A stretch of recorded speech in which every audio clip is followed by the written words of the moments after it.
갓길로 갑시다. 오늘은 33번째 시간 이사야서의 나머지 후반부를 살펴보도록 하겠습니다. 이사야서를 흔히 우리는 성경의 축소판이라고 그렇게 부릅니다. 그렇게 말하는 이유는 이사야서가 66장으로 이루어졌는데 성경도 66권으로 이루어져 있잖아요. 그것도 구약이 39권으로 신약이 27권으로 이루어졌는데 이사야서도 전반부가 39장까지 그리고 후반부가 40장부터 66장까지 27장으로 이루어져 있습니다. 전반부의 내용은 이스라엘의 역사와 죄에 대해서 다루고 있죠. 마찬가지로 구약 성경도 이스라엘의 역사와 죄에 대해서 다루고 있습니다. 이사야서의 후반부는 그리스도의 사역과 회복에 대해서 예언하고 있는데 신약 성경도 역시 그리스도의 사역과 그로 인한 회복에 관해서 이야기하고 있다는 것입니다. 그 내용도 일치한다.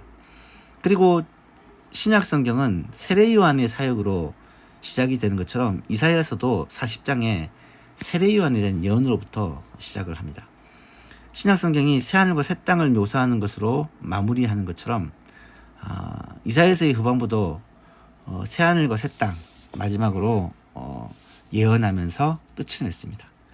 그 내용이 굉장히 성경과 흡사하다. 성경 66권을 이사야 66장으로 그렇게 비유해서 볼 수 있다라고 이야기를 합니다. 그래서 이사야서를 읽을 때 그런 부분을 생각하고 읽으면 훨씬 더 흥미진진하게 읽을 수가 있을 것입니다.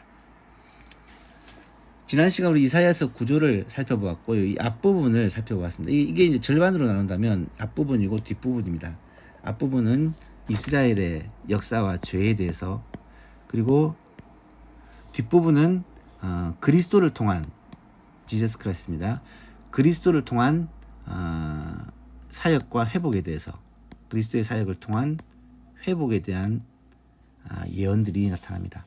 앞부분은 이스라엘이 범죄해서 하나님께 심판을 받는다. 뒷부분은 그럼에도 불구하고 하나님은 약속하신 메시아 그리스도를 통하여 회복을 주신다라는 내용에 주로 이루고 있습니다.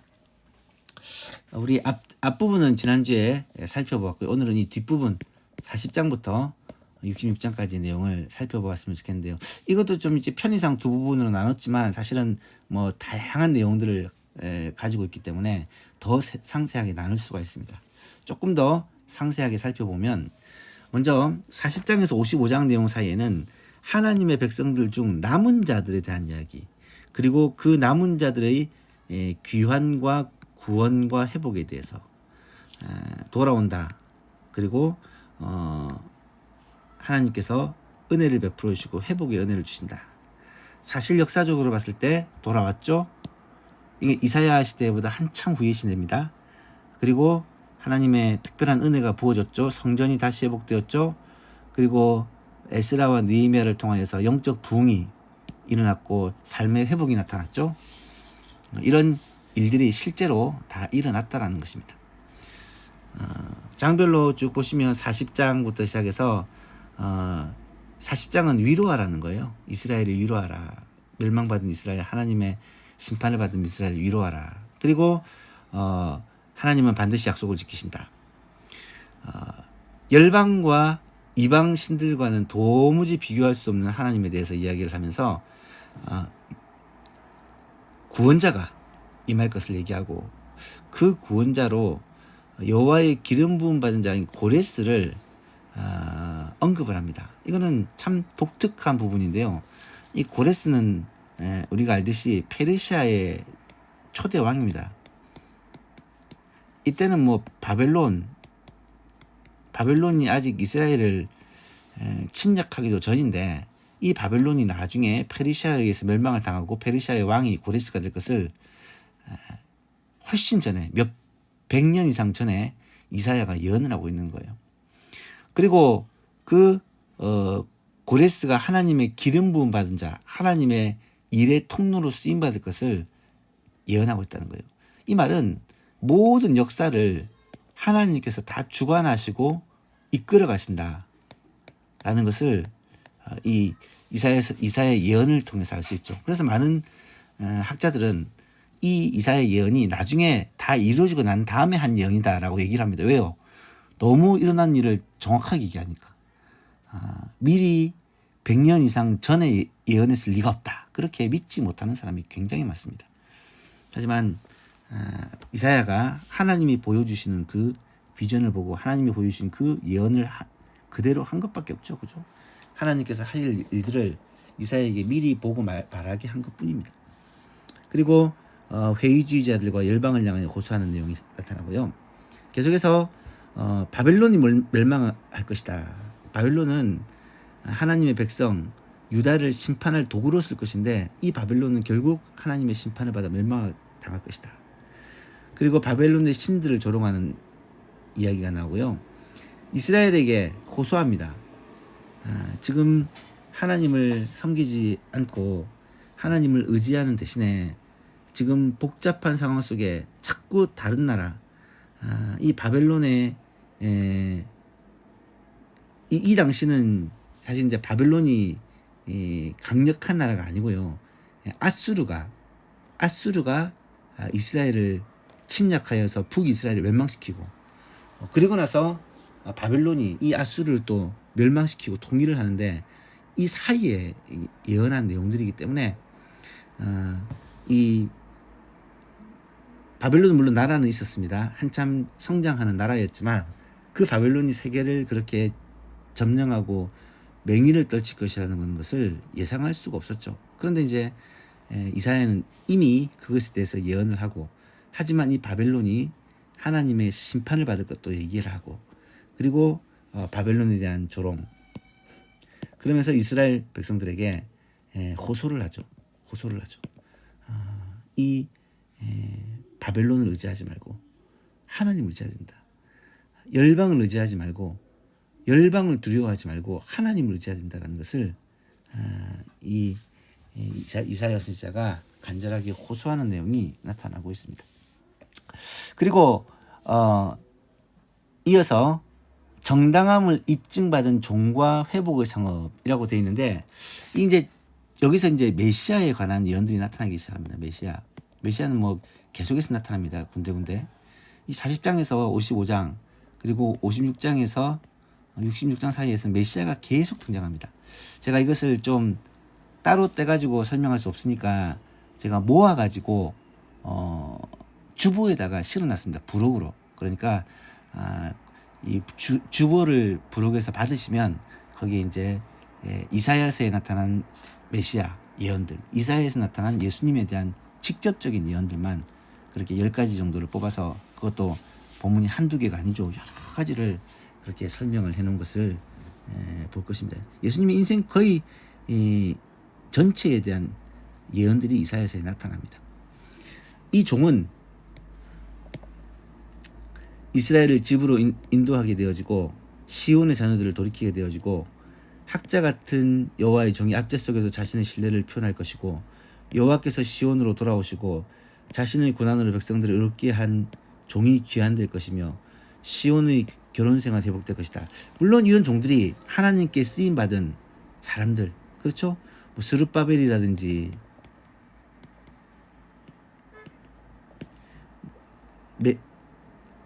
에스라라든지 느헤미야라든지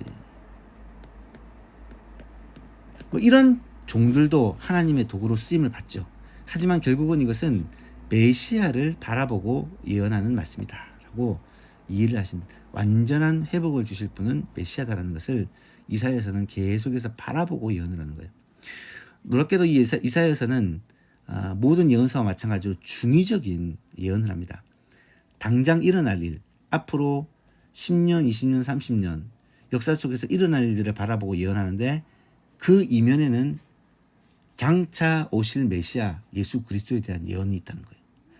그리고 그 예수 그리스도에 대한 예언 이면에는 재림하사 세상의 심판주가 되실 예수님에 대한 예언을 같이 하고 있다는 겁니다. 나중에 보시면 알겠지만 새하늘과 새 땅이라든지 완전하게 이루어질 완전한 메시아 왕국에 대해서 얘기하는 것은 예수님 시대에 이루어지지 않잖아요. 그거는 앞으로 장래에 이루어질 일들을 예언하고 있다. 이게 이제 중의적인 예언인데 이것은 이사야 입장에서는 이것이 장래에 일어날 일이고 이것이 곧 일어날 일을 구별을 못할 거예요. 하나님 보여주시는데 하나님께서는 그 보여주시는 그 모습을 그대로 예언함으로 말미암아 이것이 얼마 후에 일어날 일이자 또 장차 메시아를 통해 일어날 일이자 더 나아가서 세상 끝날 이루어질 일을 함께 그렇게 이제 겹쳐서 주셨던 것이죠. 그래서 이사야는 그것을 본대로만 그렇게 기록하고 예언하고 있습니다. 55장에서 영원한 언약으로 초대, 제가 늘 예배 부름할 때마다 많이 사용하는 오라 와서 돈 없이 값 없이 포도주와 젖을 사라, 하나님께 예배하는 그 초청을 55장에서는 말씀하고 있습니다. 그리고 56장부터 66장까지는 공평과 정의, 공평과 의에 대한 이야기가 굉장히 많이 나오고요. 하나님의 궁극적인 시온과 세상의 회복, 이건 이제 영원한 하나님의 나라, 영원한 하나님의 나라 말씀드렸죠. 이 영원한 하나님의 나라는 1차적으로 회복될 이스라엘 모습을 얘기하고 2차적으로 메시아를 통한 회복을 얘기하고 그 다음에 마지막으로는 세상 끝날 일어날 회복을 의미한다. 이게 삼중적 구조를 가진다고 말할 수가 있습니다. 그래서 영원한 하나님의 나라에 대한 그 예언들이 이 후반에 집중되어 있습니다. 이방인들을 향하여 초청합니다. 성전은 만민이 기도하는 집이라고 불리게 될 것이다. 이방인들은 버린 자였는데 이사야서에는 그들도 하나님의 긍휼을 잊게 될 것이고 그들도 하나님의 은혜를 잊게 될 것을 말하고 있습니다. 그래서 이거는 구약에서 이미 하신 말씀이에요. 선민만, 이스라엘만 구원받는다는 것은 유대인들의 착각입니다. 구약 성경에 그 얘기를 얼마나 많이 하는지 모릅니다.